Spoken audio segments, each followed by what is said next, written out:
A very good morning to all the dignitaries, panelists, and the participants. I am Anil Kathar, Young Professional Center for Hill Area Development, GMR Division, NIDM, and I will moderate for today's technical session. I welcome you all to the second day of 3 days online training program on landslide risk reduction and resilience, jointly organized by National Institute of Disaster Management, Ministry of Home Affairs in collaboration with Shimla Municipal Corporation, UNDP, and USAID. Before proceeding to today's technical session, I will be providing a glimpse of day one. The 3 days online training program was commenced. Professor Surya Prakash, head GMR Division and NIDM, through his special address in inaugural session, in which he highlighted the national endeavors for landslide risk reduction, besides stressing on the need for local level initiatives to combat the adverse impacts of the landslides. The session was graced by Sri Ajit Bhardwaj, HAS Additional Commissioner, Municipal Corporation, Shimla, through his keynote address, sharing his experience of landslides from Himachal Pradesh, and facilitation of inaugural session dignitaries were done by Dr. Harkanchan Singh, City Project Coordinator, UNDP. Technical session of day one, distinguished experts, namely Dr. Saibal Ghosh, Director, GHRM Cell, Geological Survey of India, Dr. Harjeet Kaur and Mr. Raju Thapa, young professional, National Institute of Disaster Management, shared their precious experiences on landslides. Dr. Saibal Ghosh shared his 26-year-long professional experience and expertise on landslide research and management, such as landslide inventory database, multi-scale landslide hazard zonation, national landslide susceptibility mapping, monitoring, early warning. He also provided insight on the roadmap of the Geological Survey of India for reducing and mitigating the risk of landslides in the country. Further, Dr. Harjeet Kaur and Mr. Raju Thapa, young professional from National Institute of Disaster Management, talked and contributed to the session through their case study on landslide risk assessment in Himalaya, discussing about some well-known landslides in Govt, Sikkim, and the methodology that can be utilized for landslides inventory and susceptibility mapping and assessing the risk of slow failure at grassroots level. So that's the summary of day one. Coming to today's technical session. Today we are graced with the presence of distinguished experts, namely Dr. Tapas R. Martha, Head Geodynamics and Geohazard Division, National Remote Sensing Center, Indian Space Research Organization, and Dr. Hari Kumar, Coordinator, Geohazard International. Once again, I request participants for their active participation by raising their queries, which they can share through question Q&A box. We will be taking queries to our experts right after their presentations. And regarding attendance and feedback form, attendance will be automatically generated at Cisco WebEx, and feedback form will be provided tomorrow. So avoid asking frequently about feedback form or attendance link in the chat box.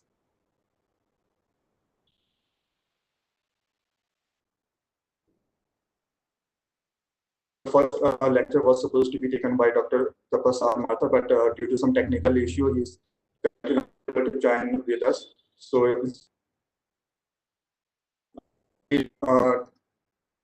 I'll be taking the first lecture, and once Dr. Tapas Martha will join us, he will be taking his.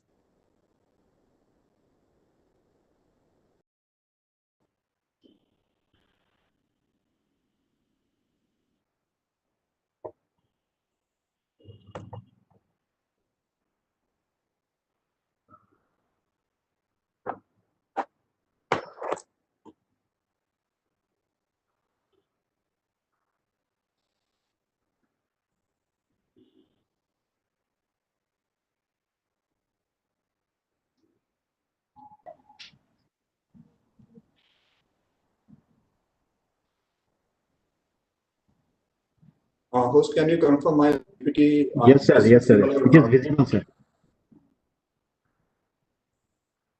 It is visible, sir. Full screen? Not yet, sir.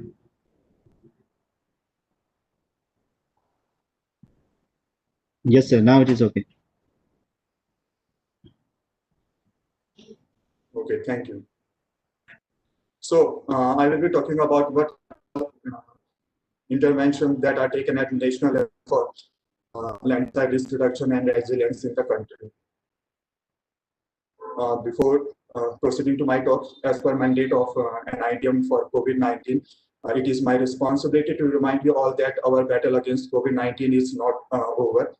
Our Honorable Prime Minister Shri Narendra Singh Modi launched a Jan Andolan campaign on COVID-19 in recent October 2020, and the three key messages of that campaign were wear mask, follow physical distancing, and maintain hand hygiene. So on behalf of Ministry of Disaster Management, I request you all to kindly follow all the precautionary measures for COVID-19, wear mask properly, use sanitizer whenever you are outdoor, and avoid touching frequently your eyes, nose, and mouth, and maintain social distancing, and also keep your surrounding clean. So coming to my topic on landslide risk reduction. The safety of slopes and management of landslide have always been a especially in the hilly region across the globe. Landslides are one of the major geohydrological hazards that affects a large part of India, from mighty Himalayan range in the north to our coastal areas of the south. A number of interventions were taken to combat the unprecedented challenges of landslides in the country. One of them is taken by Constitution of High Power in 1999, focusing on the clutch to learn from parts in India and outside the country. A high power committee was constituted in 1999, and endeavor was to provide a new conceptual framework to minimize the impact of the disaster. The committee exhorted focusing on preparedness for prevention, reducing, in addition to mitigation of disaster. Natural or as well as man-made disasters were classified under 5 categories. These are the 5 categories, and the 5 categories are water and climate-related disaster, geological-related disaster, chemical, industrial, nuclear-related disaster, accident-related, and last one, biological-related disaster. In this categorization, landslides were placed under the geological-related disaster group, and the committee highlighted that the landslides are predictable and the adverse impact posed by landslide can be minimized or even averted with proper and systematic studies. High Power Committee, the report that they released in year 2001. In that report, priorities were given to landslide hazard identification, improved mapping assessment to identify the exiting or potential slope failures, to improve land use planning, control measures, and development of reliable risk assessment, besides sensitizing the community about the threats of landslides and the possible solution to minimize them if they are unavoidable. The committee also emphasized to increase research on prediction and forecasting of landslide, especially for old ones that have that had potential to reactivate and reoccurring landslides, and those occurring in those areas that are to be hazardous. High Power Committee in 1999. The second and major one was the Disaster Management Act 2005. It was a major intervention in the history of country for effective disaster management. The DM Act virtually revolutionized the entire approach toward disaster management in a country, from a relief-centric to holistic and integrated, with emphasis on prevention, mitigation, preparedness. This act adopted many recommendations of High Power Committee and formulated an institutional framework for the central to local levels to unified response mechanism, and act bestowed extensive power to central government and other disaster management agencies of the country. Further, in year 2009, National Disaster Management Authority come up with guidelines on management of land as well as snow avalanche. apprehending the enormous destructive potential of landslides and the need of reducing the resultant losses of lives and economy.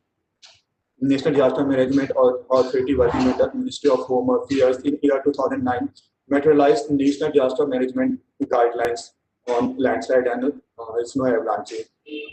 This guideline incorporates on regulatory and non-regulatory framework to institutionalize the landslide hazard mitigation efforts, apart from enhancing the capacity of society to take appropriate measures to avoid or to reduce the risk and costs that are associated with the landslides. And to address the challenges against the landslide, risk reduction and resilience, 9 major areas were acknowledged for systematic, synchronized, and effective management of landslides. These are the 9 major elements that were taken in the guidelines, like landslide hazard vulnerability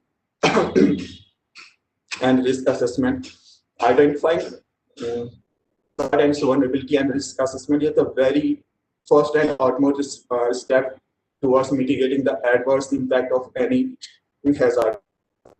This guideline highlighted the need of creating landslide inventory database, assessing the vulnerability of different areas in the country for the landslides, and resources that are at the risk for appropriate planning and decision making.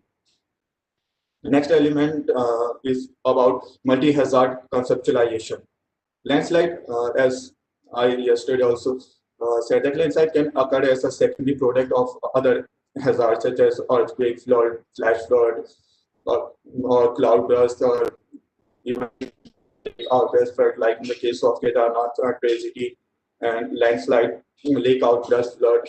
But on the other hand, landslide, on the other hand, like hazards like floods, flash floods, and even tsunami can also be initiated as a consequences of landslide. You can take example of Indonesia tsunami, I think of 2016 or 18. There is a need for a holistic multi-hazard approach for landslide risk reduction and resilience. Next, landslide remediation practices. The guideline is for fostering efficacious remediation mitigation technology in addition to landslide monitoring and developing early warning system, and aiming for a pace setter example to build the confidence for landslide risk reduction and resilience among other affected communities. A major element was for research and development about monitoring and early warning. Landslides are among those hazards that are predictable and controllable, provided active scientific research is carried out. Understanding the mechanism, triggering factors of landslide, investigation, instrumentation, and real-time monitoring. Multi-hazard approach for assessing the potential of other hazard in activating or generating landslides.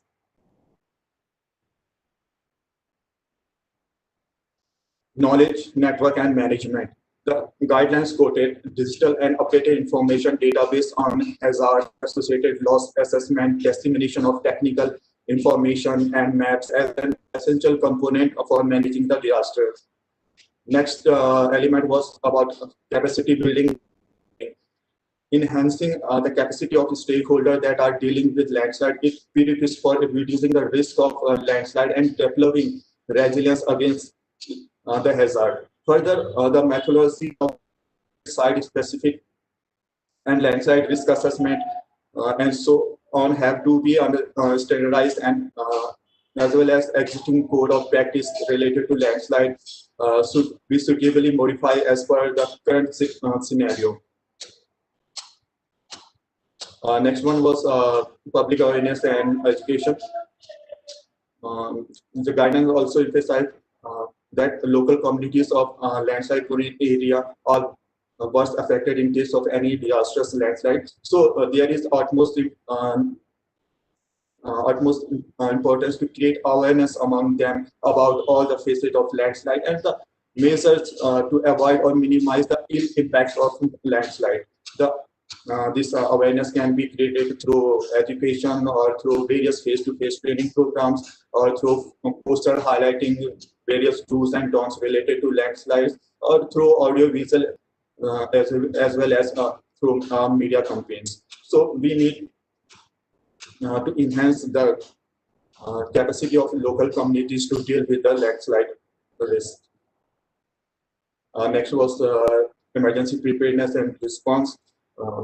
Guidelines highlighted developing a multi-stakeholder that it means it includes scientific researchers, engineers, local disaster managers, or even state disaster response force or national disaster response force, coordination of all the multi-stakeholders for emergency preparedness or for rescue, relief, and rehabilitation of the affected communities.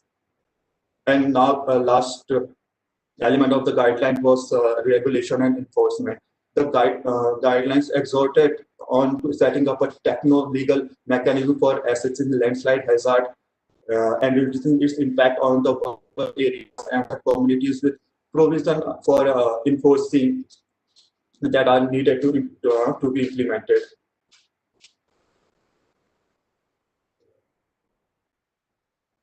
Our next intervention was National Disaster Management Plan that was formulated in year 2016 and it was updated and revised in the year 2019.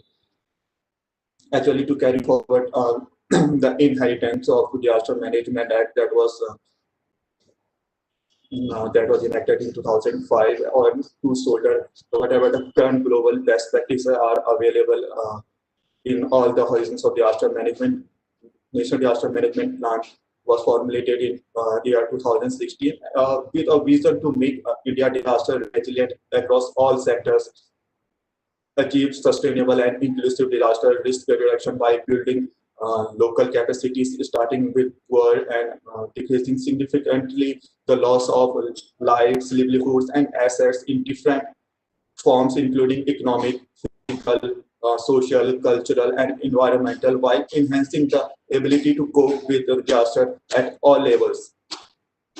National Disaster Management Plan covers disaster cycle for all type of hazards. It provides a framework, directions to all the government departments, agencies for all phases of disaster management, whether it is mitigation or prevention or risk reduction, preparedness, response. National Disaster Management Plan covers all the phases of disaster management cycle. This plan was the first nation plan in the world that was lined up with Sendai framework of 2015, and it was again revised in year 2019. In 2019, to address all challenges of landslide at national as well as at global level, National Disaster Management Authority formulated national landslide risk management strategies, and it also accomplished the fifth target of Sendai framework for disaster risk reduction, and the fifth target of the Sendai framework was to substantially increase the number of countries with national and local disaster risk reduction strategies by 2020. So in 2019, NDMA formulated national disaster management risk management strategies at national level. This strategies laid recommendation on various components of disaster risk reduction and management. The components which were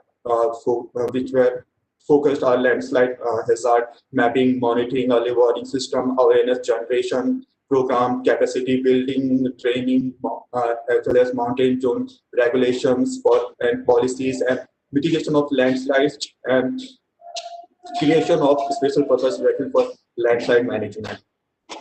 And some of the recommendations that were laid by the strategy document were to produce maps at a macro and meso scale using advanced scientific state-of-art tools, and to foster research for development of early warning system based on rainfall threshold, earthquake induced landslide modeling, and wireless sensor network.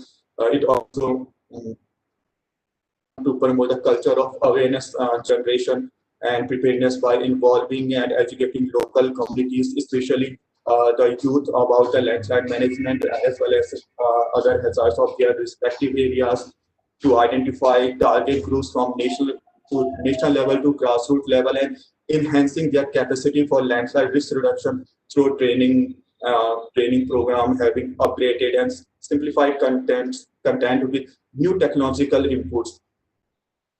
This studies also stress on to revise existing codes, whatever the existing standards and guidelines are available in the country for landslide management, and to update enforce building regulation and bylaws by state government and as well as by local bodies. One of the important point that was highlighted in the study document is to identify most problematic landslide site and to identify suitable control measures for that specific landslide stabilization and mitigation, as well as to establish a national level center that is dedicated only for landslide research and management. Depending upon all these national interventions, whether it is High Power Committee or our Disaster Management Act of 2005, National Disaster Management Plan, guidelines on landslide, avalanche, or disaster strategy, landslide strategy document on landslide, a number of initiatives were taken in the country, like Geological Survey of India under the Ministry of Mines was declared nodal agencies in 2004, as well as a technical advisory committee for landslide mitigation and management to foster landslide related research in the field of mapping, monitoring, and capacity, as well as enhancement of capacity of various stakeholders was constituted in 2012, as well as Geological Survey of India launched national landslide subsidiary mapping. I will not talk much about it, as in yesterday lecture, Dr. Sahiba said already discussed in detail about the national landslide susceptibility mapping. Apart from this, other organizations like Bureau of Indian Standard published a number of codes and guidelines related to different phases of landslides, such as landslide hazard donation mapping, design or construction of various measures like retaining walls, landslide control, selection of material for residential building in hilly areas, as well as national building code. Apart from BSI, India Road Congress also had the stakeholders concerning landslide, especially on highways and roads, through their guidelines on landslide mitigation and prevention and correction. Building Material and Technology Promotion Council (BMTPC) under Ministry of Housing and Urban Affairs come up with third edition of Vulnerability Atlas of India in 2019, and that provides state-wise hazard maps and district-wise damage risk tables for the whole country. Organization or individuals can utilize this given by the MTPC and the data in the atlas for developing methodology for the mitigation and prevention of landslides. In pursuance of mandate that was given by Disaster Management Disaster Management Act 2005 to National Institute of Disaster Management. National Institute of Disaster Management developed a training module on comprehensive landslide risk management in year 2012, and it was recently revised. And besides this training module, many online and face-to-face training program on landslide risk reduction and resilience were carried out by NIDM, and NIDM was also a part of Indo-Japanese cooperation on landslide, as well as recently NIDM received World Center of Excellence on landslide disaster reduction by International Consortium on Landslide, as conveyed by Professor Prakash in his special address in August session. Apart from this, a number of documents were also developed by NIDM, like landslide preparedness guidelines for safety of buildings on slopes, that has been developed to provide a basic idea about landslides, what are the triggering factors of landslides, and as well as mitigation measures to decrease landslide hazards and risks. It consists of various avoidance, preventions, and mitigations practices that can be followed easily and focus on generalized idea of planning, site selection to construct house to construct house uh, in landslide prone areas, as well as to minimize the vulnerability towards landslide hazards.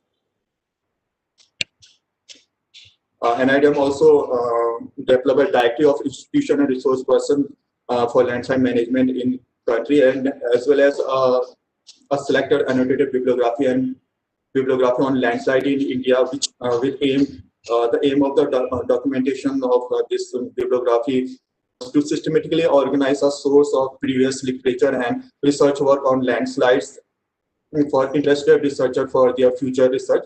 And it can also be helpful for those who have interest in knowing about the landslide publication of any particular area in the country.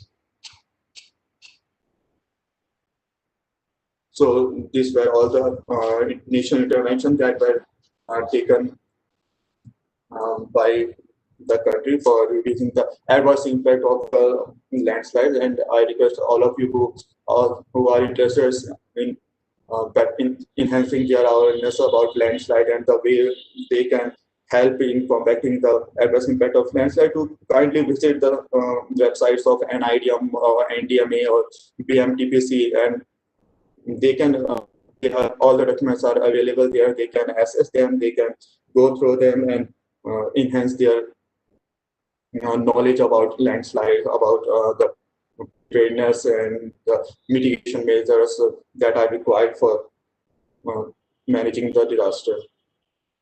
So thank you all.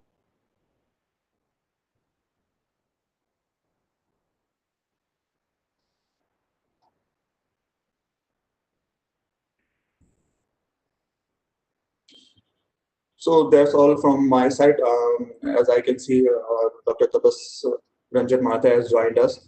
So if there will be any question queries for me, I will be taking it after at the end of the presentation. Now, um,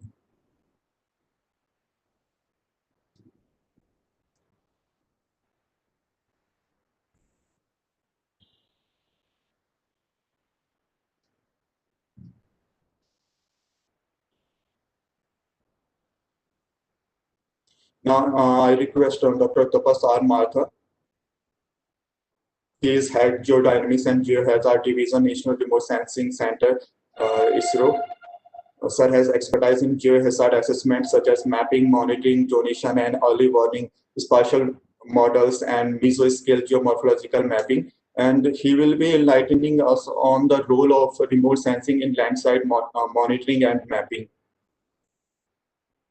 Over to you, sir. Anil sir, I think we have lost him. yeah, sir just got disconnected. I think he will be joining back again. Let's see, sir.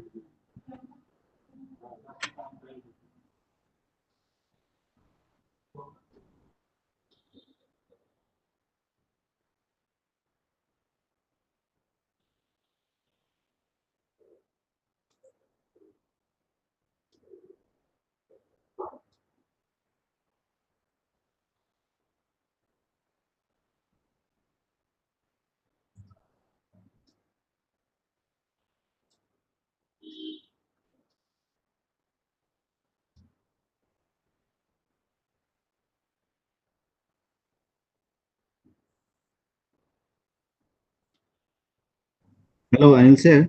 Yeah, I think Tapas sir has just got disconnected. He was just right there. So, yeah, I'm contacting her.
Hello.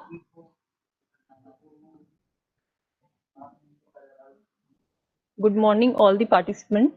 Meanwhile, Mr. Anil Kathat is contacting our resource person, Mr. Tapas Martha sir. So I am taking some questions from the question answer box. One of our participant, Mr. Ranjit, asking that sir has discussed about the different landslide management strategies which focuses on capacity building, training, and diversion of livelihoods for the local population. Is there any plan from NIDM or any other government organization? So I'm just telling that right now NIDM does not have that type of plan, but yeah, we are doing because we have received excellence award from the ICL. So now we are working on the local level plan for landslide risk reduction. I think our resource person, Mr. Tapas Martha, join us. So I pass on stage to the moderator, Mr. Anil Kathar. Over to you, sir.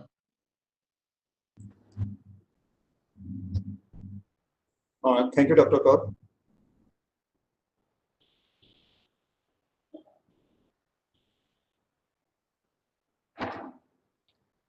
Good morning, Tapas sir. Are you there?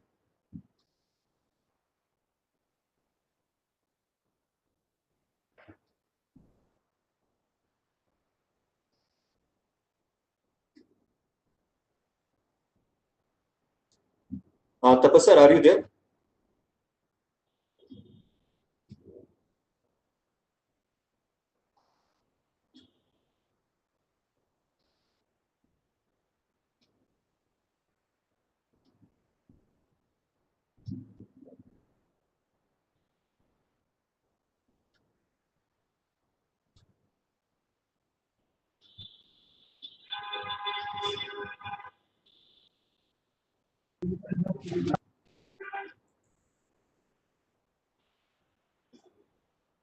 I think he is still facing some technical problem. So now I will request Dr. Hari Kumar, uh, coordinator J Hazard International, to share his vast experience with us. Sir is a civil engineer with over 34 years of experience, of which the last 18 years have been focused on aspects of disaster risk mitigation. And he has PhD from Sripur, and his research was on the strategic role of mitigation planning for earthquake and landslide prone Indian hill towns. He is the South Asia Regional Coordinator for Geohazard International, and also heads the Geohazard Society India. His main focus area are earthquake, landslide risk mitigation, urban risk mitigation, resilience of lifeline infrastructure, and mitigation planning, among others. Hari sir, over to you.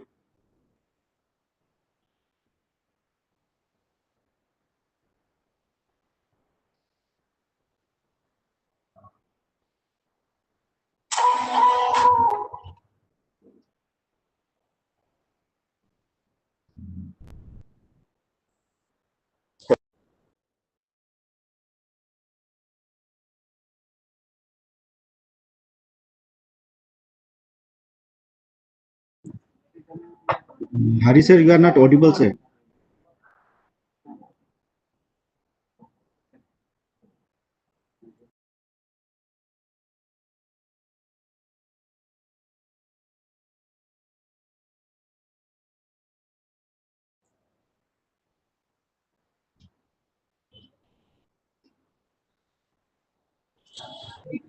I think today is day of technical problems. Hari sir, are you there? Yes, yes. Can you see me? Can you see me? Yes, sir. Yes, sir. Can you hear me? Yes, sir. You are audible. Okay, great. Can you see my screen? Can go ahead if you can see my screen. It's showing that your screen is starting to share content, but still there is no content. As soon as, yeah, now your screen is visible, sir. Okay. So I hope the time for technical glitches is over now. Can we? Hope so. Okay. Good morning, everyone. My name is Hari Kumar. Thank you, Anilji, for the nice introduction. So I believe we have very short time to discuss landslide risk mitigation challenges of hill towns. So I will go straight to the subject.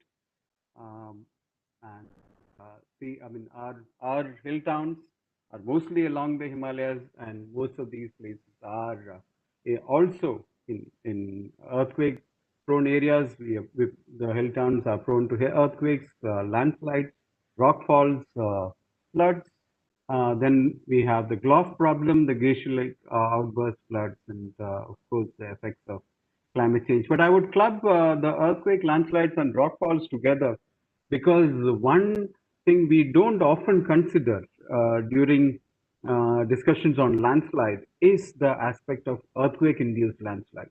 Often our thinking about landslides is of precipitation, monsoon time landslides, rather than something which could happen during an earthquake, because our hillsides are so fragile that if there is an intense shaking, many of these hillsides are going to come down, and it's going to trigger a lot of landslides and a lot of rockfalls, and all at the same time. And while we are used to handling landslides one at a time during months when we are expecting it, but an earthquake could be any time, and that is the time when we could have several landslides. When I say several, it could be hundreds of landslides hitting one city at the same time. It would cut off a lot of our communication networks. It would cut off our roads. And this is a problem which we should address very, very seriously. So I mean, Shimla, we are definitely very prone to earthquakes. We are in seismic zone 4, not far from seismic zone 5. So there is a difference between, let us say, I'm in Delhi, and we are in seismic zone 4, but you're in seismic zone 4. The Shimla, for persons in Shimla, you are right, very close to the one of the major faults on Earth, so seismic zone 4 means something more to probably those of you in Shimla, and also, like I said earlier, you are prone to landslides and rockfalls, etc. So most of these hill towns are earthquake prone, landslide prone. We talked about that. Increasing populations. I mean, many of our cities like Shimla, where the populations are just spiraling. And when populations spiral out of control, we start building in more and more vulnerable areas. Our city expands to more and more vulnerable areas, exposing more and more people to the hazards of landslides and earthquake-induced landslides and rockfalls. And many of our planning is still response focused. We are focusing on more on response. How are we going to respond to a particular event, rather than how can we reduce risk in the long term? How do I risk the landslide risk in Shimla in the next 20 years? We are probably not thinking too much about that. We are thinking about how will I respond to the next landslide? How will I respond to the next earthquake? So that is something to be considered. That mitigation is where we need to invest in. And there are limited road access to our hill towns, and even one rockfall like this during an earthquake can shut off your city for days together. This is not from Shimla, but it is still from Himachal Pradesh. And many of these events will happen in an earthquake induced event. So the first priority of action under the Sendai framework is to understand this. So we talk about landslide and risk reduction. We need to understand risk. And what is risk at a place? It has various factors. Hazard is a factor in generally in risk. And the landslide risk, the extent of the landslide risk, landslide hazard is one factor. The vulnerability, the degree to which our built environment is vulnerable to damages. Then whether there are enough people in our, I mean, when I'm talking about Shimla Municipal Corporation, The first question is, do we have enough capacities in terms of number of people which are required to be handling this municipal corporation? And do the people who are available, do they have the required capacity? Have they been given the opportunity to build their capacities to be able to handle landslides? And do we have enough subject experts? Are we expecting too much of our engineers? Engineers who are building in a municipal corporation like Shimla, is supposed to be a landslide geologist, a geotechnical engineer, all in one. Are we expecting too much? Are we helping them build their capacities? Do we need to bring in more capacities? All of this is a consideration when we are looking at risk reduction. And risk is the possibility. And also we should talk about one more ingredient of risk which is included in the UNISDR definition, that is exposure. And exposure is the potential of life damaged assets which could occur to a system. It's a function of the vulnerability and the capacity. So let us look at a broad equation of how risk is in a city. You can see that it's a factor of hazard, vulnerability, exposure, and capacity. And we have very little control over the hazard, except man-made hazards like human-induced landslides. But other than that, we have very little control over the hazard. But vulnerability, we can bring down. Exposure, we can bring down. And capacities, we can build up. That is the way to look at reducing any risk, any disaster risk at a place.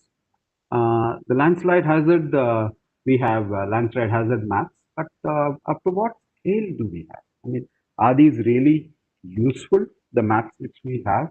In many cases, we have 1:50,000 scale. The whole city of Shimla can fit into one page of your landslide hazard map. Is that enough? Will that allow us to take informed decisions while we are planning a new locality, a new building? The map to be that good that we can take an informed decision when we are building a new building, expanding into a new area. That is how. If your landslide hazard map is 1:50,000, it looks good, but probably not useful for planning purposes. So I have seen some maps of Himachal and Shimla, which have been produced under the HRVA project. But we probably need more detailed maps, like 1:10,000 or maybe better.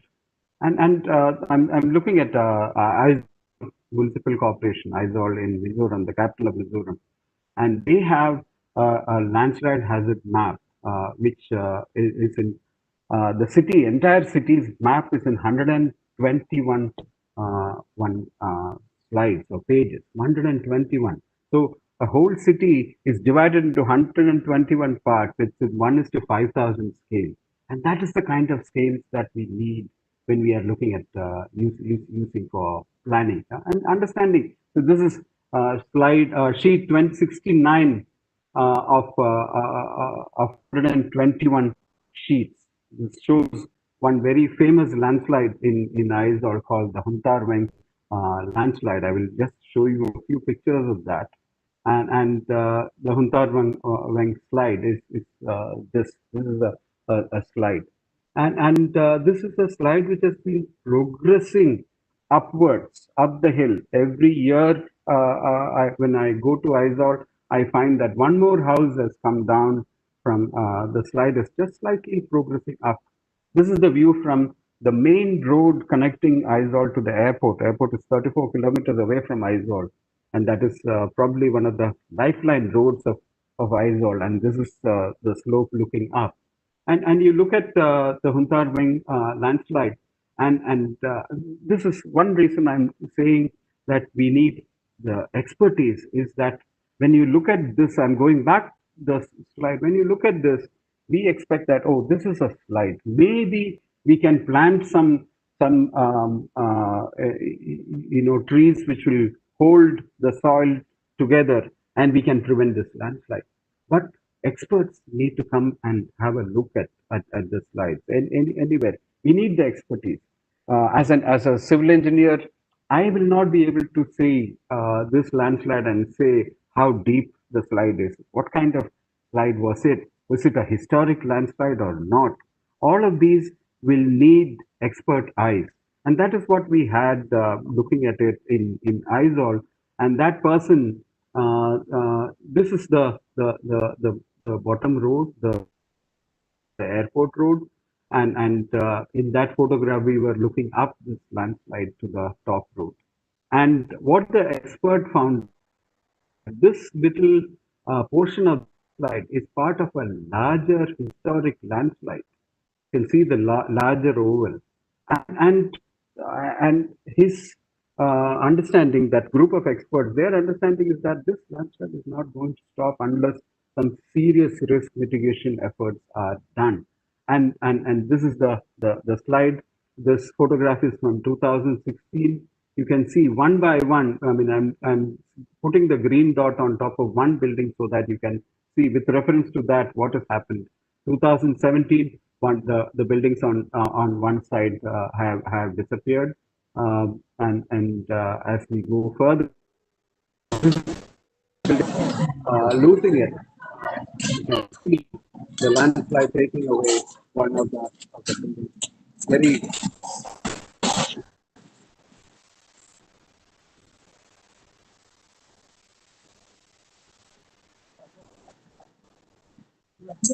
one by one, the buildings have been taken away, and finally, this is the only one left. The red building also has gone, and the last slide, even that building where I had put the mark, it was here, and it is gone now, exposing the top road. This landslide has been progressing every year. It has been taking slides, basically because it is part of a larger slide. This is what the experts came up with. And this is the road from which we were looking at the landslide. This is the top road. And you know, when as an engineer, I might suggest that we will do some rectification measures here. But the problem is not just here. The problem is that there is an ancient landslide. This is the potential zone. It is far beyond what we can imagine. And only an expert will be able to tell us. And this is where I'm talking about the expertise, the capacities needed in municipalities, the missing geologist. In geologists attached with the municipal corporation, and that is really a so getting the right expertise and looking out for signs from the past, and that needs trained eyes to be looking out for signs of the past events. I'm just showing you from our experience. We were doing the assessment of a hospital in Bhutan, Trashiansi. It's on the border with Arunachal Pradesh, Bhutan's border with Arunachal Pradesh, right up in northeastern Bhutan. And when we were doing the assessment, we had civil engineers, we had landslide geologists along with us. And then something strange, outside the hospital compound, we found these rocks which were on the ground. And our landslide geologists just got very interested. You know, as a civil engineer, I was not interested in anything outside the hospital compound. But this person went to investigate. He walked up the slope above the hospital, and what we discovered was really amazing. That there were several rocks there which had no source, because the nearest hill is really up there. When we look at from behind, we will find out that this is the hospital is here. And when we look at it, this is from Google Earth, we find that this was part of an ancient landslide. And that is where you see there are several fans here. He has marked in our report that there are several fans, and ours is in the hospital is in one of the fans, and that means the chance of rainfall induced event affecting this hospital is high. It's there. It's there. It has happened in the past, and it could happen again. That is very important, and these come from expert eyes only. Like I said, if we expect our civil engineers to be able to understand all of this, we are just asking too much. It's very important to look out for signs before deciding on signs, especially for critical facilities like a hospital or a EOC, Emergency Operations Center. When we are setting up, we need expert eyes to be looking at these facilities. This is from a similar kind of landslide which happened earlier this year in Kerala, in Munnar. The houses which got washed away, killing about 70 people, is here. And the origin of the landslide is way up there.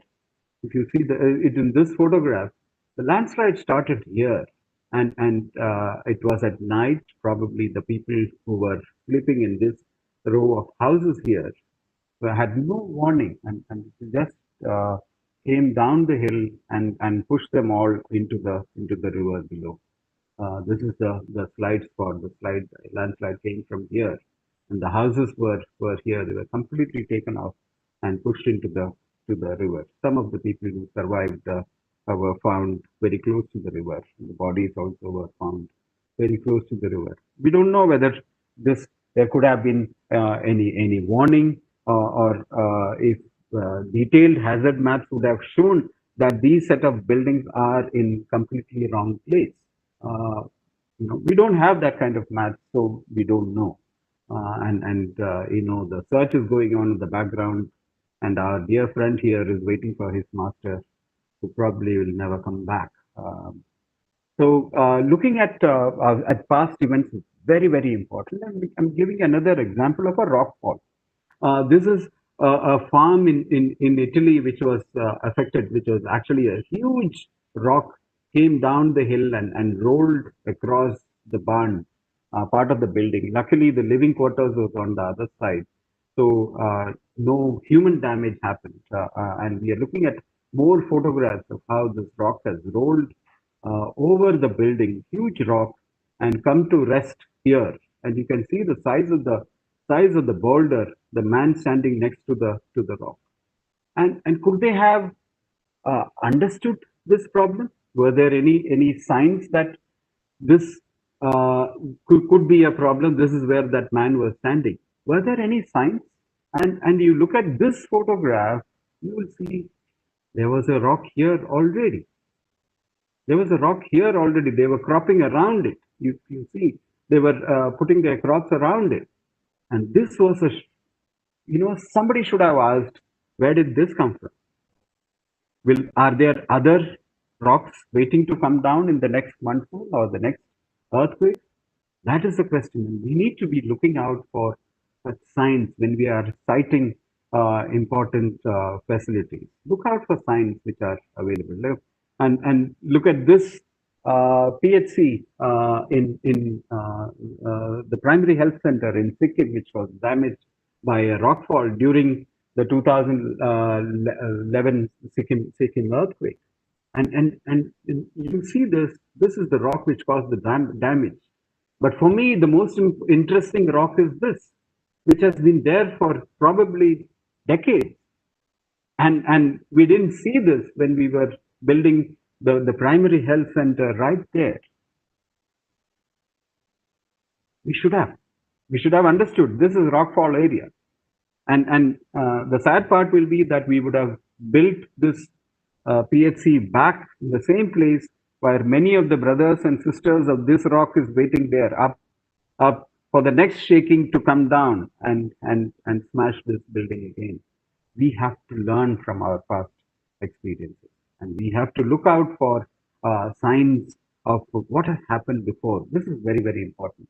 So we looked at understanding the hazard as one part of understanding the risk, and building capacities. I talked about the importance of the geologist and the geotechnical engineers in municipalities. And we need to actually build capacities with a lot of field visits. A training program like this will help spark some interest. But a training program with extensive field visits is what is required for them to be able to have those landslide eyes. I call it landslide eyes, and that is not common.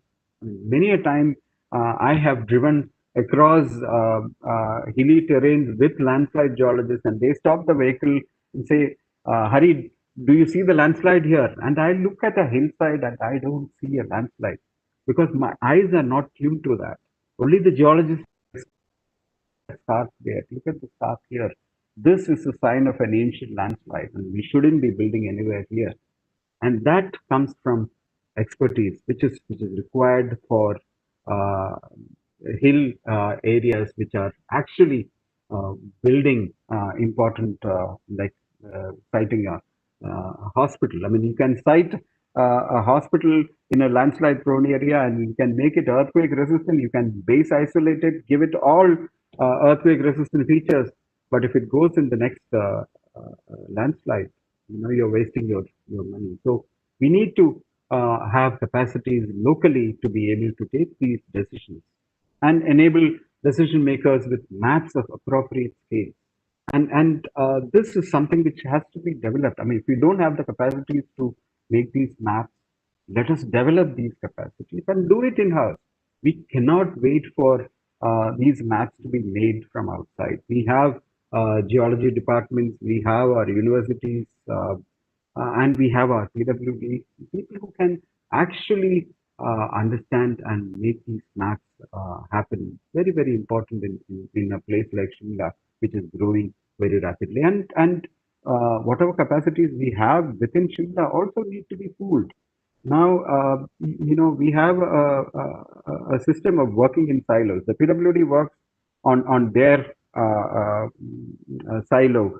The PhD works in their silo. The geology department, I mean, I'm talking about every city here. And we need to come together and work together to reduce landslide risk in the city.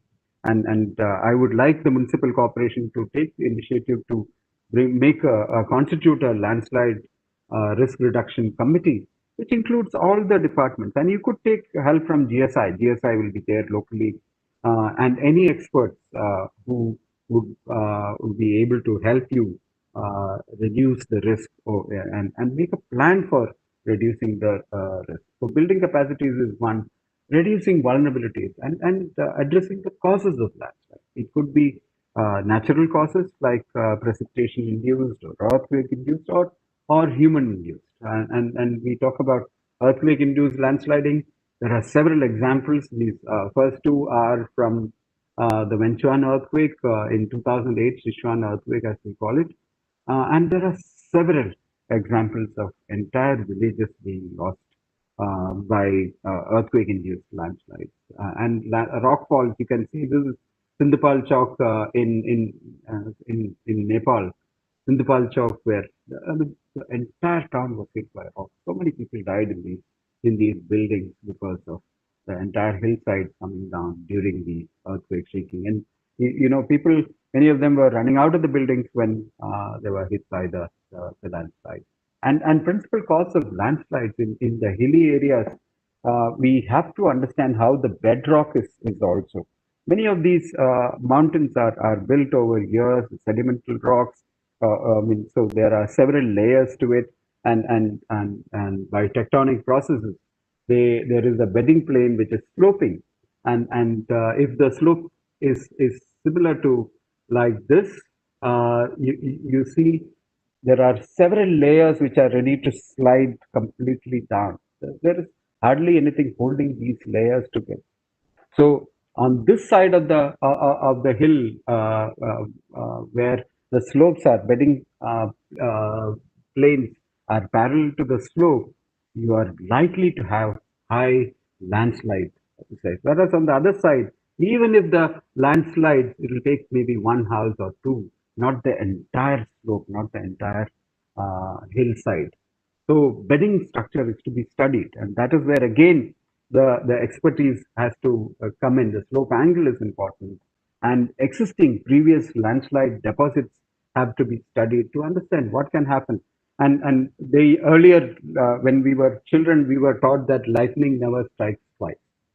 But over the years, what I have learned is lightning and all disasters, if it has happened before, it will happen again. And if a landslide has happened before, it will happen again, provided the right circumstances are there, either an earthquake or enough precipitation to bring down the hillside. Fires and deforestation can also increase the chances of landslides. And the last one, man-made.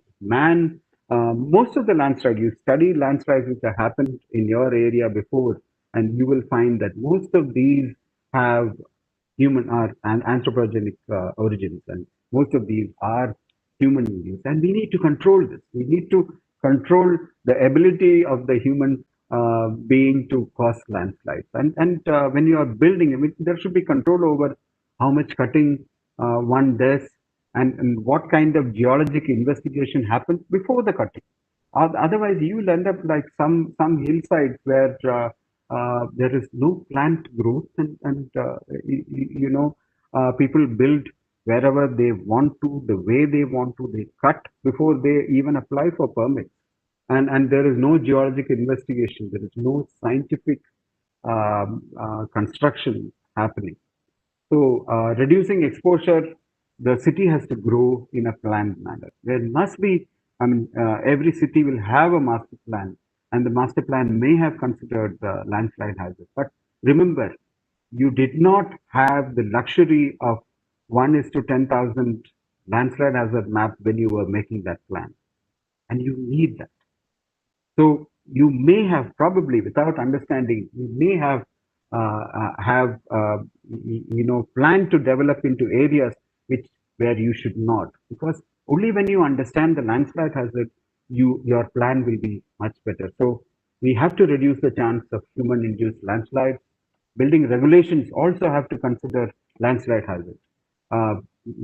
Sometimes our building regulations are completely ignore the landslide hazard. That should not be. We should be able to control what kind of cutting can happen, what kind of geologic investigation is required before cutting is there. Shimla, this is the growth of Shimla. This is from August 2002, and progressively this is from August 2006. Shimla is growing, and the density of housing, and we are growing on to slopes which are more and more vulnerable from 2010 to 2015, and this is now 2020. Exposure. So if you can imagine an earthquake which would have, if an earthquake would have hit Shimla in 2002, if it had hit, it would have caused a certain number of casualties. But you imagine the same earthquake happening in 2020. Do you think the casualties would have been same as the one in 2002? The casualties would have been much more because of the number of population, number of people, yes, but also the number of locations where we have built without really planning for it.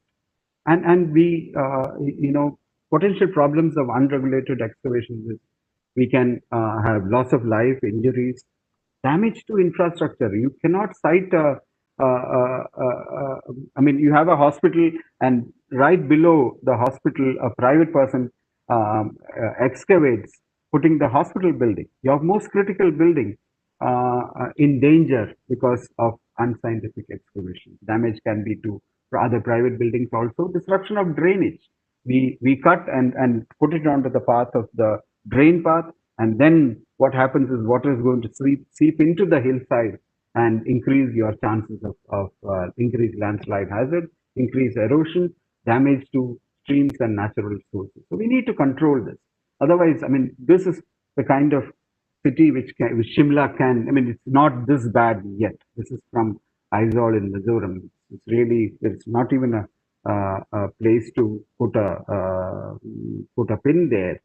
And the way that if I want to build, if I have a piece of land, and if I'm allowed to cut any which way, then what I will do is I will cut like this. This is what is happening. It used to be happening in Aizawl till they stopped it. That I cut into the neighbor's foundations. These foundations are all standing here.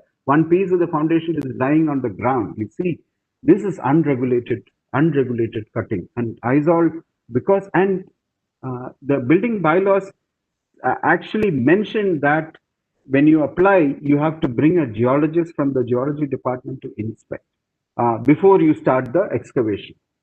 But what happened was people were not applying for permits.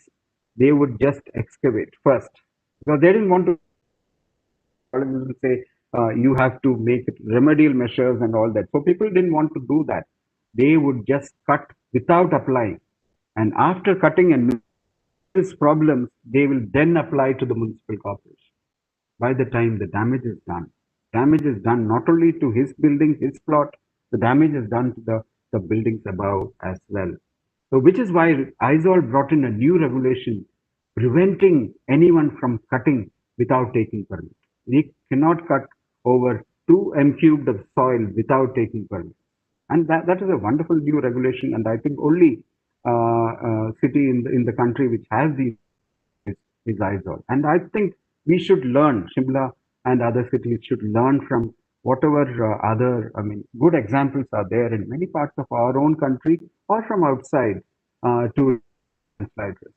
So we need to, in hill towns, I will go quickly. I think I have just a few minutes before we stop. Understand risk. We need tighter regulation.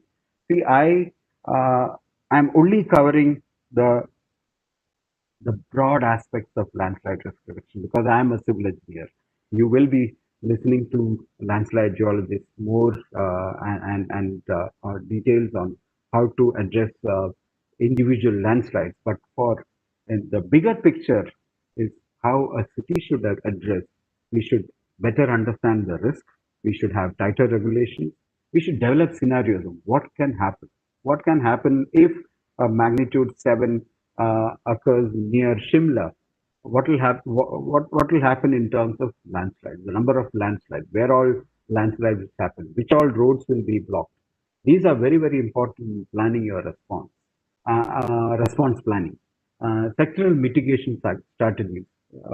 When you understand the landslide hazard, the water supply department can decide, oh, my water supply line, which is the most critical line for Shimla, because 85% of the water supply is pumped up from the river, and that water supply line passes through many landslide prone areas.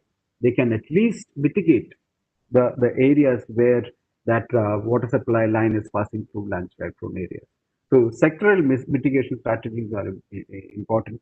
Land use planning and informed land use planning. Risk sensitive land use planning is important. And we need to bring in the geologists and the geotech engineers into the key positions. They are required. We are otherwise really asking too much of our civil engineers to be all in one, geologists, geotech, everyone. And we need better guidelines for hillside construction. We are spiraling risks, and the way forward should be better policies and more projects in disaster management, especially in hilly areas. And this should be followed by evaluation of the steps needed to prevent these risks from happening. And actually, many a time when I look at landslides and how they are handled, I really don't think we understand what we are doing many times. I'm looking at an example from Kerala. Kerala was hit by landslides and floods in 2018.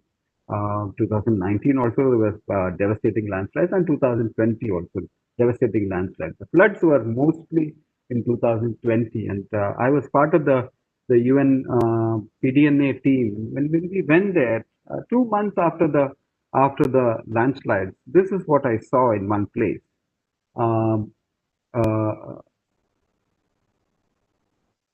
A house. I mean, one of them. 2018. This is one landslide. A road. You can see the road here, and the house is just about hanging at the edge of the landslide. A house hanging at the edge. I mean, most of the time we see the foundations hold up the building, but here is a case where the building is holding up the foundation. The foundation is hanging on to the building. And this is and you look at this landslide and you see unfortunate because they invested in a place where this is landslide prone. I was thinking very bad. I was thinking if we had a good landslide hazard map, probably we would not allow the construction of that house there. I went for a different purpose again after a few more months, and I went to the same landslide because I was very interested in how they would have demolished the house and all that I wanted to see. And this is what I saw: the same landslide. Most of the sites are being worked on, and the road is back. The road is back, and the house is back. The house is back.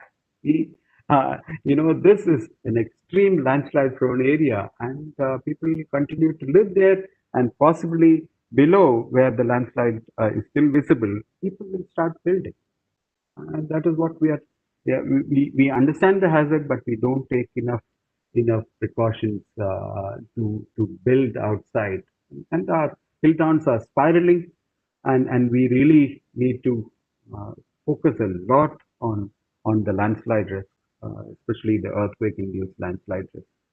Thank you so much. I will take a few questions if we have. I hope I was on time. Yes, thank you very much, sir.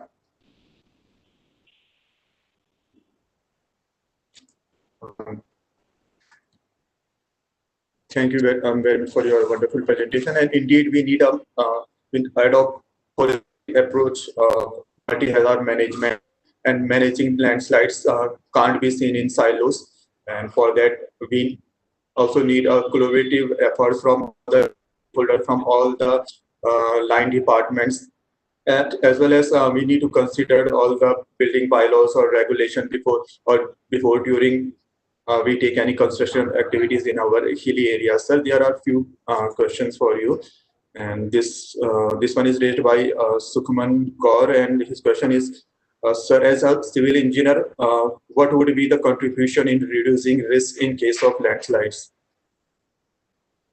First is understanding your site, where you want to build.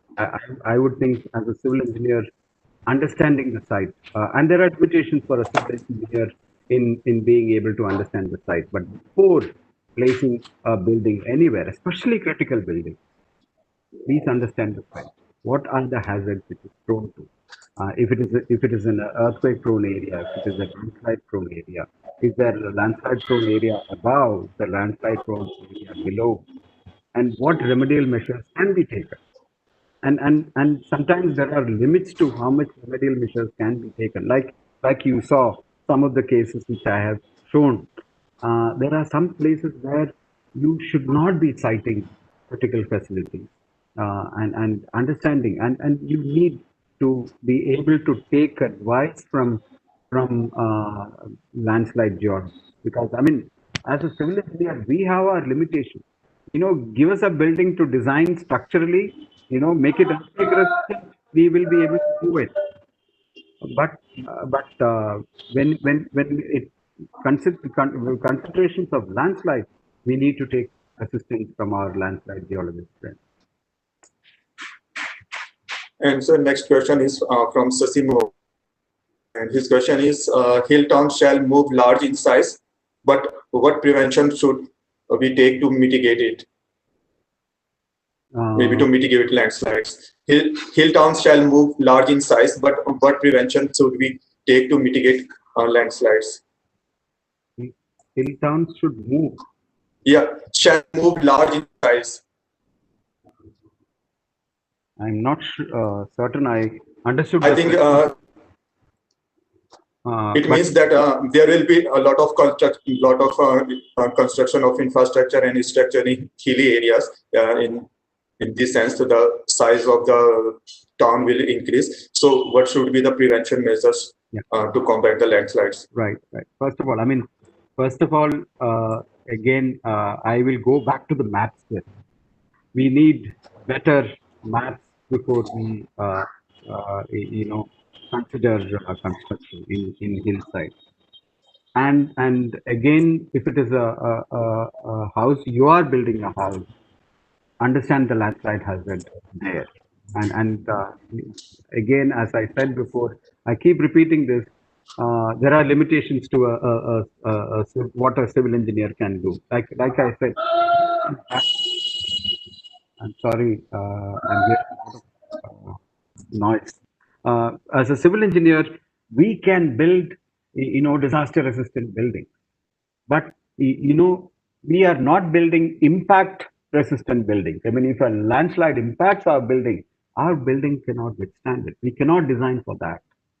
So that is why we need to be sure about our site. And if any landslide remediation can be done above and below, that should be adopted. That is a worthwhile investment to do when you are constructing your own building. For a city, I surely say that we need very good planning. Planning has to be done informed, because we need better maps. I mean, like I said, if your city map fits in one page, that is not good enough. That is not going to help you in planning a new locality, a new construction. So you probably, if you are building a new building, you probably have to do site studies. But for planning out a city and its expansion, you need better maps first. Thank you very much. Thank you for your presentation as well as solving the queries of our participants. Thank you very much. Thank you, Anilji. And thanks, NIDM, for this wonderful opportunity. Surya sir, I don't see, but he's always present, I think. Thanks. Yeah. Thanks a lot for having me. Bye. So now that we move towards our last presentation, and for that I would like to introduce Dr. Tapash R. Martha, Head Geodynamic Geohazard Division, National Remote Sensing Center, ISRO. Sir has expertise in geohazard assessment such as mapping, monitoring, zonation, early warning, spatial models, mesoscale geomorphological mapping, and he will be enlightening us on the role of remote sensing in landslide monitoring and mapping. Over to you, sir. Yeah, thank you, Anil. Let me share my presentation. Yes, sir.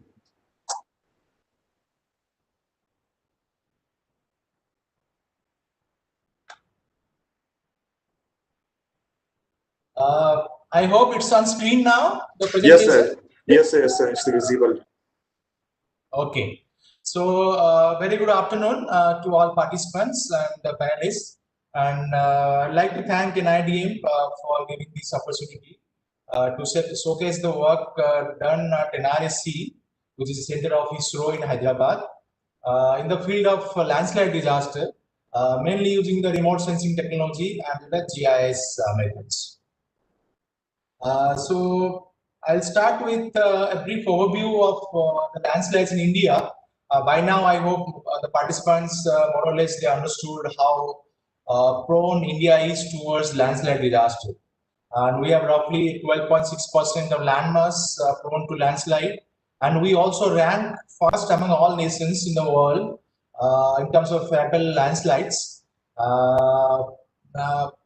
We know there are big landslides and they do a lot of damage, but the big landslides, they don't happen all of a sudden. There are always straight slopes, there are minor landslides.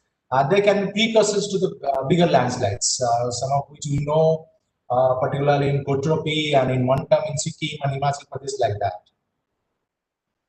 ISRO, we have a disaster management program wherein we use host of satellite images, both from our Indian satellite data as well as from international data, and all the satellite resources that are used to support the stakeholders, particularly the NDMA, MHA, GSI, and the state disaster management authorities, in terms of few value-added products. Products in the form of landslide inventory, some damage maps, and some of the flow modeling.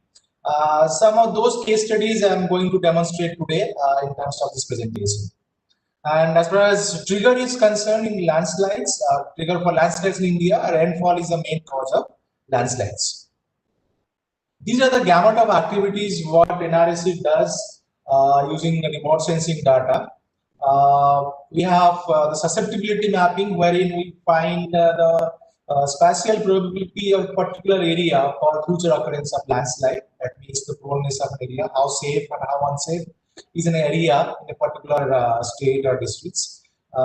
We can monitor landslide. This is quite interesting contribution from remote sensing, because satellite being an eye in the sky, and landslides being a dynamic activity, we need to monitor continuously by in terms of optical satellite data, in terms of micro satellite data.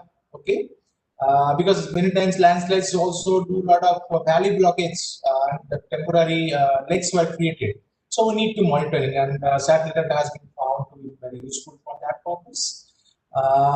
We can found the volume of particular landslide, how much material has been dislodged, what is the cubic meter of material. This is useful to find out if you need to clear the road or need to clear the valley, etc. And we can use digital elevation model prepared from satellite data for this purpose. We can do damage assessment. We can find out how many buildings has been damaged remotely in Himalayan areas or in Western Ghats, where the accessibility on the ground limited because of lack of roads. That we can do, and then we can do inventory. Inventory is basically mapping or identifying the number of landslides, the location of the landslides, the area of those landslides, and what are the triggering factors. So this kind of information, which is quite useful for future risk reduction, can be done very well from remote sensing data. And then we can use rainfall threshold models for early warning purpose. So these are the broad 6 topics which I am going to cover up today. This is a classical definition of landslide given by Kuren, and I know by now all the participants are aware of that. It's a movement of mass of rock, earth, or debris down a slope. That's why wherever we have slope, particularly in mountains, we see a lot of landslide happening. This is a picture which are taken in Chamoli district in Uttarakhand state, where you can see very well how the landslide they are disposed. And you see they are basically a lot of forest mass has been removed after the landslide. They occur in the steep slope. These are the characteristics of the landslides which help us to identify them from the satellite data. Okay, so moment we understand the landslide better by our field work, by our ground knowledge, we can very well do that from the satellite data also. So let me start with a few case studies of landslide inventory mapping. This is the landslide inventory which we have prepared for the entire country. We have compiled a database which ISRO has for 20 years from 98 to 2018. We have identified roughly 46,000 landslide covering 16 states and 2 union territories in India. And we are in the process of updating that also. And right now we are also continuing mapping for future seasons, future events. So this number of landslides is going to increase. The database is going to increase in terms of number of landslides, and they are going to help us for future preparedness. That's the main idea. We have done a ranking of districts. So we have taken off roughly 145 districts in the hilly terrain in India, spread across 16 states and 2 union territories. And we have ranked them in terms of their risk exposure to the population, to house, to livestock, to road and literacy, etc. And we found that Uttarakhand is the topmost state in India in terms of exposure to landslide. And Rudraprayag district, particularly in Uttarakhand, is most prone to landslide in India. And in the top 10, we have 4 districts from Uttarakhand. We have 4 districts from Kerala. Kerala particularly is witnessing severe landslides for the last 3 years.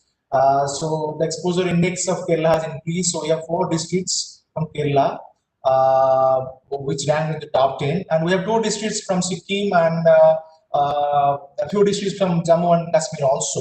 So this is how the proneness of the lands.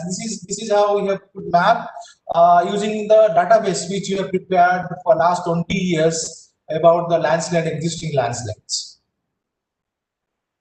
This is what happened in Kerala in August 2018. Massive landslides, roughly 500 people lost their lives. A lot of flood happened, and a lot of big landslides like in August 18, Kurchamala, and then 19 also we have Kavalapara and Puthumala, and 2020 also.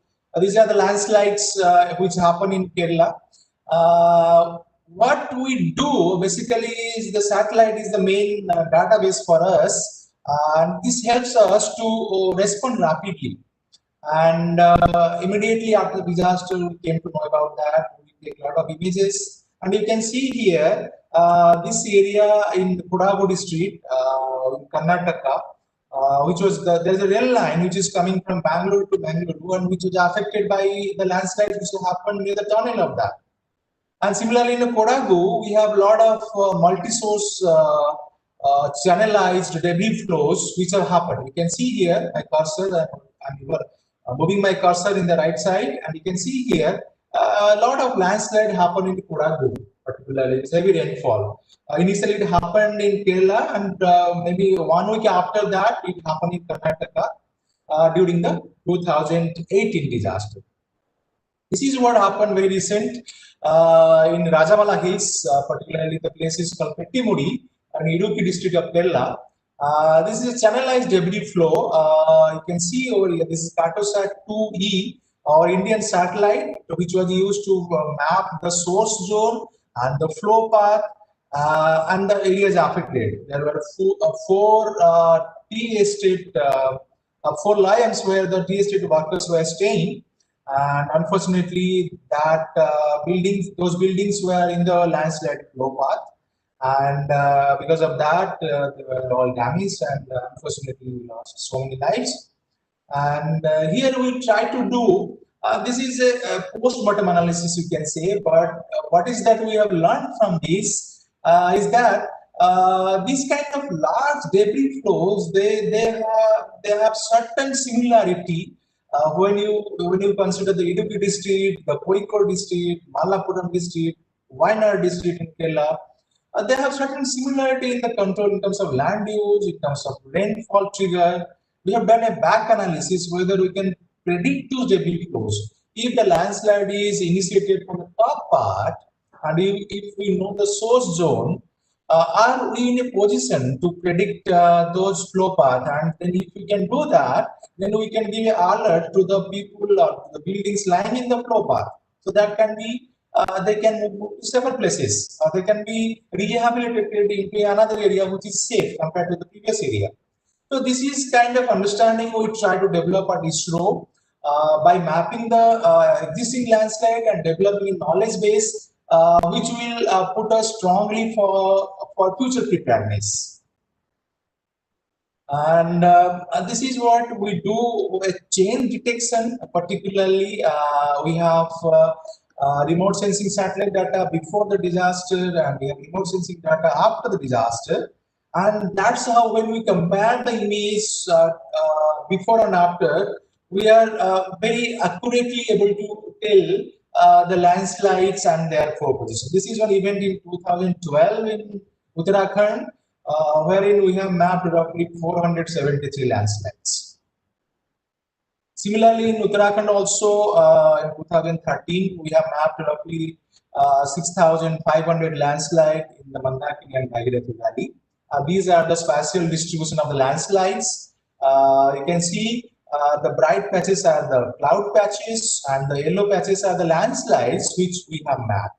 This is in Mandakini Valley. This is again entire Bhagirathi Valley in Mandakini Valley. You can see the large amount of landslide mapping. This is how remote sensing has a great contribution when we are doing a regional study to find out what are the landslides which we have. Definitely, the ground-based studies are very crucial. We need to validate these results. But then, for a rapid mapping, for a rapid assessment, faster information, remote sensing plays a crucial role. This is in Sikkim. This is a part of the earthquake triggered landslide. There was a big earthquake on 18 September 2011. And then we have taken 2.5 meter Cartosat 1 data, our Indian satellite data, and we map all landslides. So totally 1200 landslides were mapped in city state, because the landslides have triggered all those, the earthquake has triggered all those landslides. While mapping landslides, identifying landslides from the satellite data, we take care of a few other things also, like cloud cover. So any landslides which is masked by the cloud cover, that need to be analyzed with another season data. And if you have also a topographic shadow, you can see here some areas are on the dark patch. Okay. And there is a landslide here, which is in the dark patch, but which is visible in the August image, but which is not visible in the December image. In the December, the sun position is at a low elevation, so we are not able to map the landslide quite clearly. So we take multi-season data to come over the limitations of cloud patches and topographic shadow.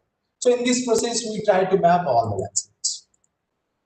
We have also a mobile app wherein this is called Field Map, Field Landslide Inventory Mapping. This is freely available in the Google portal of ISRO.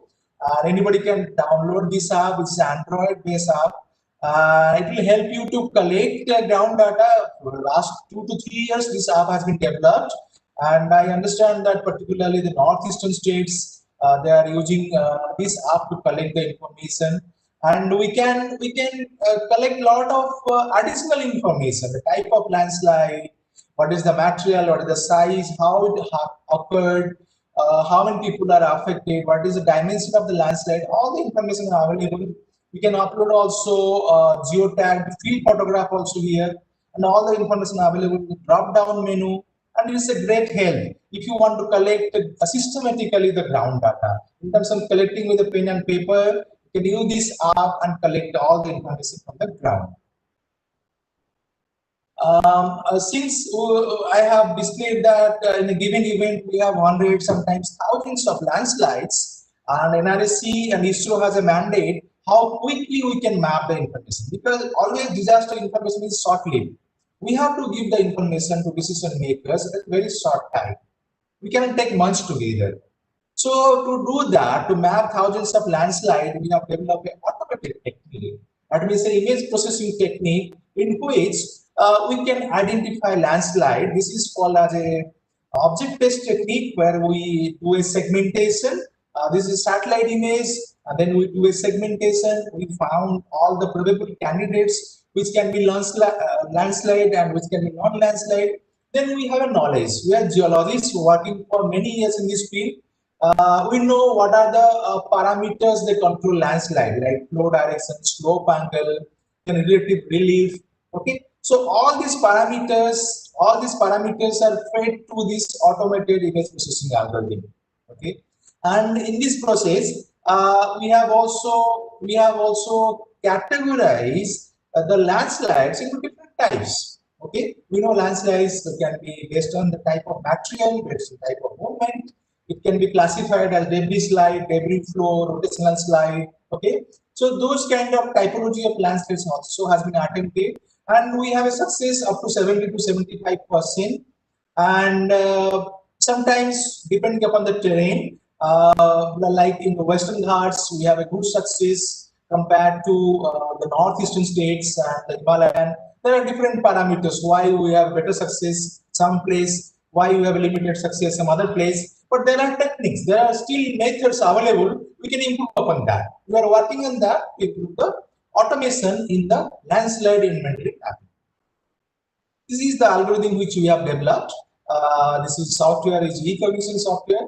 And this algorithm will run, and it uses only a satellite image before the disaster and after the disaster. It requires a digital elevation model, okay, to find out the slope, relative relief, flow direction, etc. And it needs very limited information on the ground, okay. And this is how the states of image processing runs. And we have a segmentation, then refinement of segmentation, then initial classification of the segments to a landslide, and then subsequently to a landslide types, that is rotational slide or translational slide or top slide, etc. This is a prototype which we have developed. It takes a DEM and then a satellite image. Then it slowly identifies the probable candidates. The unwanted candidates it eliminates by image processing algorithm. And finally, it retains only those polygons which are only landslides. Okay. The accuracy of detection is 76%. Even sometimes we got 90% also accuracy. But then that is subjected to the terrain condition, the land use conditions, the different factors will come into it. Okay, this is again the one advantage of remote sensing is that it is not only applicable to the future or new landslide. We can go back. We can go back 10 years and 20 years, and then we can analyze the previous data sets to find out how the landslide condition was there in a particular area 20 years back or 10 years back. Okay, so the archive data sets which are available, that can be also analyzed in conjunction with the new data sets which are procured immediately after the disaster. This is a case in the Kedarnath disaster where we have mapped so many landslides. Okay, you can say this is a post disaster. And these, the yellow polygons are the landslides which we have mapped. So many debris flows we have mapped in Kedarnath. This is one image in Jammu and Kashmir. In 2014, there was heavy rainfall, and this is a pre-disaster landslide image. And this is the post-disaster landslide image. And these yellow color polygons, they are basically the new landslides which were triggered in the month of September of 2014 due to the rainfall. This kind of, we cannot say which day it has happened, but certainly because we don't have currently that many satellites that every day we have an image and we can say it happened yesterday or today like that. Or at least we can say this month or which period we can say, that much we can say right now with this existing technology. This is the volume estimation which I have mentioned. We have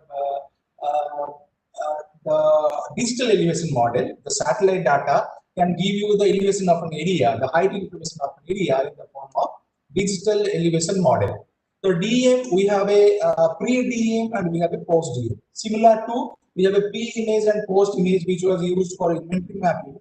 Here we have a pre-DEM and the post-DEM. That means elevation of an area before disaster and elevation of an area before after landslide disaster are known. We can do a subtraction of the elevation. Okay. Here you can say that this is a cartosat image before and cartosat image after. You can see the bright patch. This is because of the soil and rock has been dislodged and the reflectance of that area is quite high. So that's why it is looking bright. And this is the indicator which we will also employ while mapping the landslide from satellite data. And this is the elevation surface. The dark line is the elevation before the disaster. The gray line is the elevation after the disaster. You can see there is a drop in elevation. That means from this area, the landslide has displaced the mass. This is a zone of depletion. And then further downslope, the mass is accumulated. This is zone of accumulation. So this kind of information we can find out. You can see that the top part here, the gray part is the volume loss and the bottom pink part is the volume gain. So gain is volume is basically the material which were dislodged from the upslope part. So in this case, we found out that it is almost 0.55 million cubic meter of the amount of material has been displaced because of the landslide. Similarly, another case study in the Chanskar Himalayas in Jammu and Kashmir, where there was a big valley blocking landslide. We wanted to know how much material is lying in the valley. It's a narrow gulch, and that's why the upstream side, the big lake was created. So we want to find out how much material is blocking the valley. So we have employed the similar technique, and we found that almost 2.7 million cubic meter. Okay, huge amount of material is lying on the valley. So, but slowly they were removed by natural processes, and there was not much flash flood in the downstream side.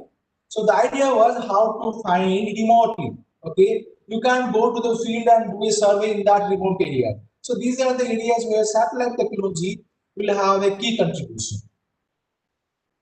In terms of cause analysis, as I said, we have a historical archive data. We can multiple satellite data. This is a case study of Kedarnath disaster 2013. The Chodabari Tal Lake. This is the lake which is basically formed by truncation of a ardent dam, which is due to a lateral moraine. Okay, this is the lateral moraine of the Chodabari glacier. This is truncating against this mountain front. By virtue of that, there is a depression created on the backside, and the lake water, it was filled to the brim, and they breached on the night on June 2013. And you can see here that this is the area, this is a pre-catastrophic image before the disaster, and this is the place after the disaster. You can see clear case of breaching of the moraine dam lake. Okay, and if you can see here how the landslide have breached, and how on the day one, on the 16th June, the landslide happened on the eastern side of Kedarnath, and on the next day it happened for Chodabari Tal. The two events, they have done a lot of damage, lot of problem to the people living in those areas in the Kedarnath town and further downstream also. This is another case also in Gangotri Valley, the Gangotri Glacier. There is adjacent Valley Glacier, which was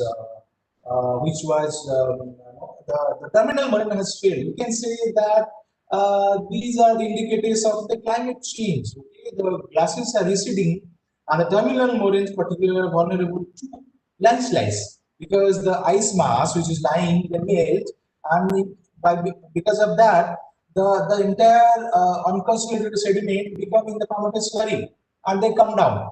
Okay, that cannot withstand that much load. So this is the case study where in the Gangotri we find, but this was not much damage or destruction, but this is what happening remotely in those high altitude areas. This is a case of Utropi, where we found out what is the headscarp regions, what was the area affected. You can see here, before image shows, there are small landslides. Okay, there are small landslide, old landslide existing in that plot. So those places only the reactivation happened. Okay, and in this August, 13 August, there are big landslide where unfortunately more than 40 people died because of the disaster. So the satellite data was used to find out the different morphological parts of the landslide. Now coming to the damage assessment, here we need high resolution satellite data of 1 meter or more than that. Here in this case, the Cartosat-2 image was used to find out the damage to the Kedarnath town. Okay, you can see the temple, it is highlighted with a red circle here. The Kedarnath town temple was buried, but it is intact. But there are a lot of other buildings, you can see, they are no more existing. Okay, you can count on them also. So other buildings, they are all washed out because of the flood and the landslide. This is a Rambara, which is en route from Sonprayag to Kedarnath, and all these red colored dots, they shows once upon a time there are houses here, and they are no more because they are washed out by the flash floods. This is again a case study where a mini hydel project in the Mandakini River Valley, which was there, you can see here before, and that is completely now buried because of the debris which was carried out during the past flood. It was completely buried. And this is Srinagar in the Garhwal, Uttarakhand state. The river terraces, the T1 terrace, is most of the part of the T1 terrace is affected because we have been close towards the river valley, the floodplain part of the river, and during the flood of 2013, those parts have been damaged. You can see how the valley erosion happens, the toe cutting happens. This is the before landslide image, and this is the image after the landslide. You can see these bright patches in the valley, they are completely toe cut landslides, and they are happening in the valley floor. A lot of loose material were lying in the valley floor. They are prone to the future season floods and the disaster surge. This is again Okimut. We have used half meter resolution. The buildings which were lying on the flow path, they are completely damaged here in Okimut, and this plate also is Chunni Mangali. You can see here two villages, they are completely damaged. This is cluster village, which is coming in the flow path of the landslide. This is the before image, before disaster image. This is after disaster image. They are completely damaged. So this kind of study we can do for a large area using the satellite. Now coming to monitoring part, as I said, we can monitor using a multi-temporal satellite data. This is a Okimot landslide in 1999, and you can see that time 99 image and 2007 image is mostly vegetated. Landslide has been stabilized, but only in the right plan there are some activity. Okay. Similarly, here in the Sankosi River, which is a tributary to the Kosi River, which is flowing in Bihar. This part is in Nepal Himalayas. Then there is a landslide, and which is Govt Valley. There is a dam formation. So we have monitored this landslide for quite a amount of time, and then we found that there is a breaching of the landslide dam, and because of that, the water overflown, and then there was no flash flood to the downstream. But we need to monitor continuously so that downstream areas are safe. Similarly, this Fuktal River landslide also was monitored continuously for 5 to 6 months. And you can see here the images in the pre-disaster and the post-disaster, January, then last week of January, then February. Okay, the lake width is increasing, that means more water is accumulated. Lake, obviously, rainfalls will increase, and the lake is completely freezed because it was the winter season, and the lake is completely freezed. And because of that, there was no immediate flash flood, but once the snow melt started and there was overtoppling happened in this area, and there was some flash flood, but not much damage to the downstream. So this is how the satellite data can be employed to monitor a particular event in a remote areas. Susceptibility mapping, which I understand GSI has already explained to the participants, but I will touch upon a few slides. These are the parameters. These are the conditioning parameters: the geology, geomorphology, structure, land use, slope angle. Okay, these are the parameters. If they are conducive, and when we are triggering event like landslide and earthquake, we are bound to see new landslides. Okay, this is what we have seen in Kerala. This is what we have seen in Sikkim also. Okay, so we can model what is the spatial probability of landslide to occur in future. Okay, that is called a susceptibility. By using this known information of the terrain condition, and by knowing what are the landslide happening, how they are happening, by modeling that, we can do the modeling can be done differently.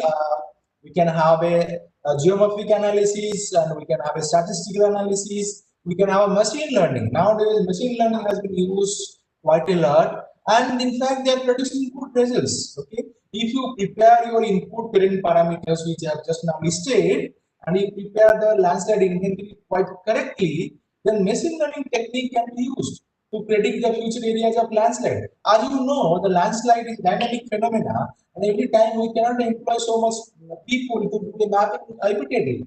So once we do a machine learning based modeling, then we can update the status of susceptibility particular area by this kind of methods and database. This is what we have tried in Aizawl city for mapping the land susceptibility of that area.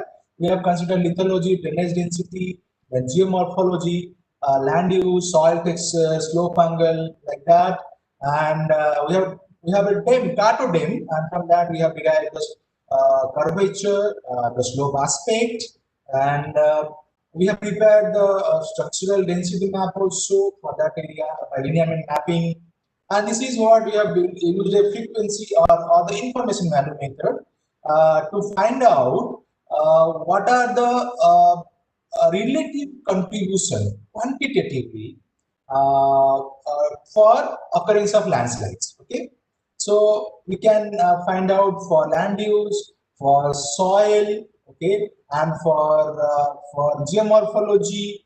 So all these parameters, the slope angle, we can find out how much the parameters are contributing towards occurrence of landslide. Okay, and the relative parameters, we can have a thresholding technique, and we can find the accuracy of the parameter by using a ROC, receiver operating curves. Okay, and this is susceptibility map which are prepared. The red color is basically highly prone to susceptible, and the green color is less prone to susceptible. Okay, this is the accuracy which you have estimated using ROC curve. And this is a susceptibility map which we have prepared for different parts of the country. When we have prepared Atlas, these maps are available in the Govt portal of NRSC. Okay, and early warning, few more slides, 2 slides, and then we will come to the end of this lecture. Here we have the historical rainfall data. So we have done a intensity duration thresholding, and we found out what amount of rainfall and for how long it should be there, so that there will be a future occurrence of landslide. So this rainfall information we have combined with the susceptibility information. Okay, this information is available in the Govt portal of NRSC. It is available for public viewing. You can go. This is the these are the pages, web pages I am showing right now, Google web pages, where you can go and find out the landslide early warning. This is the early warning for Shimla. Okay, I'm giving this audience mostly from Shimla area, and we have the susceptibility map of Shimla, and then we have prepared the early warning every day, 3 days in advance. This is the case which I am showing for 2nd September 2017.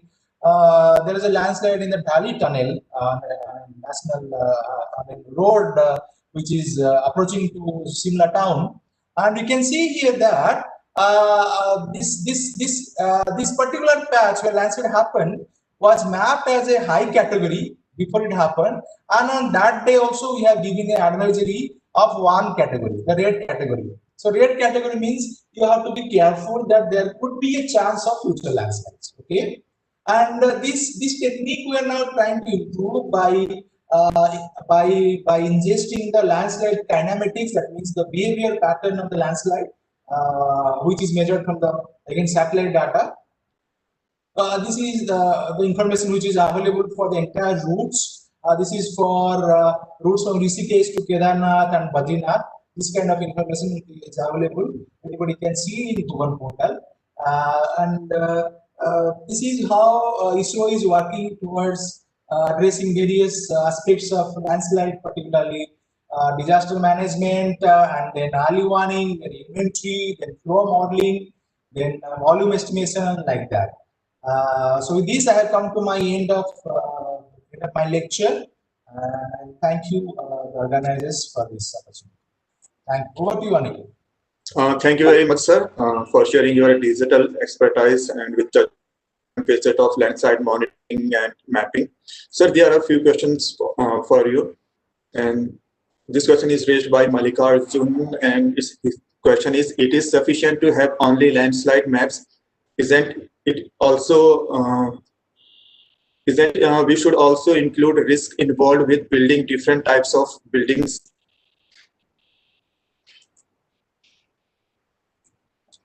Yeah, so basically, landslide maps, when you are addressing the landslide disaster, there are different steps. Okay, the starting step is the landslide inventory, then followed by susceptibility, and after that, landslide risk comes. What the question is very pertinent, we should have the vulnerability of each building. Okay, if we know vulnerability of each building to future landslide, then only it is possible to do a landslide risk mapping. So building classification based on its nearness to the highly prone areas, and it's a civil structural structural safety part. These parts are required definitely for landslide risk mapping. Yes. And sir, this question is also similar to first one. Many times areas are also susceptible for landslide depending upon anthropogenic activities. Thus, susceptibility maps include anthropogenic as a layer? No, susceptibility is basically, anthropogeny, basically what I understood is basically the activities, the road expansion, then mining, they are called as a triggering activities. They are definitely not terrain activity. So susceptibility mapping, they are not considered, but they can definitely increase the chance of landslide occurrence. Okay, so susceptibility is basically on the terrain preparedness, terrain suitability. Whether a particular area, because of a given condition of the rock type, geological structures, is prone to landslide. If you do mining there, definitely the landslide will happen. If you do the slope cutting for road expansion, definitely landslide is going to happen. Okay, so susceptibility is different. And sir, I will fill up two questions. One is raised by Mr. Prakash, and other one is by Mr. Vasuki. First question is: can we perform the risk assessment with the help of satellite data only? And is any device, tool, method is available to know or show warning about landslide? Yeah, so basically the question is two part. One is warning, okay, another is risk, okay. Risk. So warning means we need to have a ground instrumentation, okay.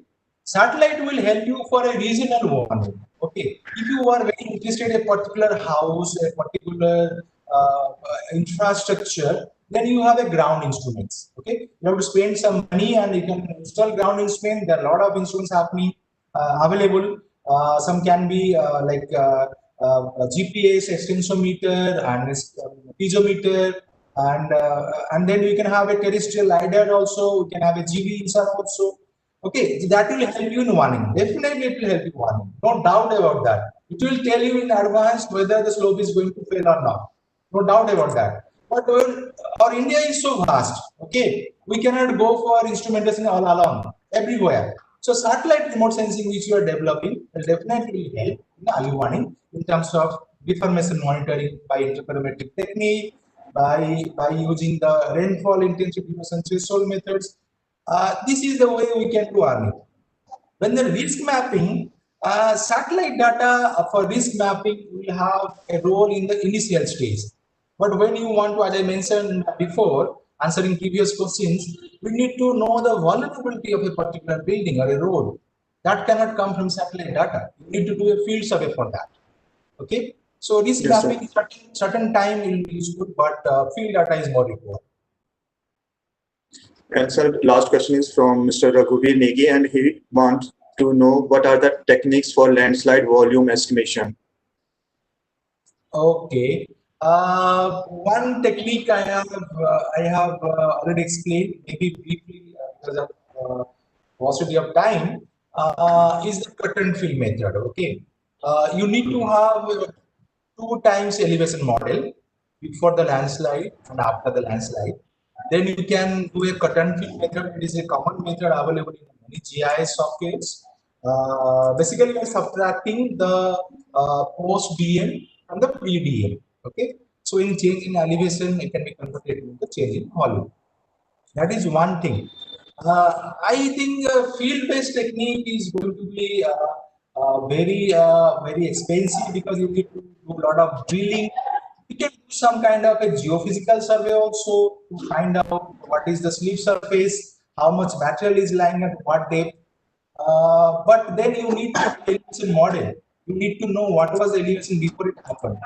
Time you go to the place, it is everything is covered with debris material. You can't see the surface before. Okay, only the available DM will give you some insight. Okay, this was the elevation surface. So cut and fill method, which is used everywhere, which employs elevation models, is a very reliable method, and that can be used. Thank you very much, sir. Thank you for joining with us and enlightening us on the role of remote sensing in landslide monitoring and mapping. Thank you very much, sir. Thank you, Anil. Thank you, participants. So with this, we close the day second of 3 days online training program on landslide risk reduction and resilience. But before that, I would like to thank our distinguished experts who graced the technical session. Dr. Tapas R. Martha, Head Geodynamics and Geohazard Division from National Remote Sensing Center. Dr. Hari Kumar, Coordinator, Geohazard International. We are thankful to you for pausing your busy schedule and for providing us opportunity to learn and gain from your respective experiences and wisdom.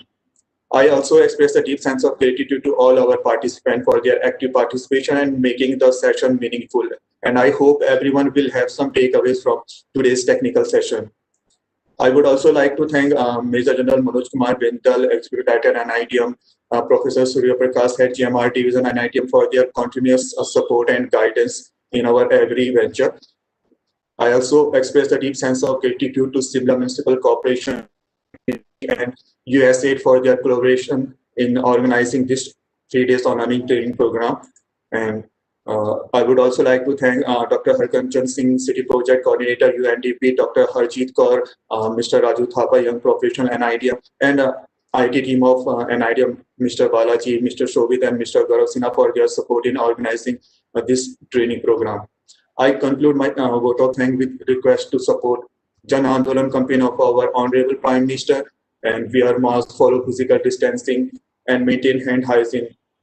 So tomorrow the session will start at 11 a.m., but the link will be opened at 10:30 a.m. All are requested to join us tomorrow with the same link.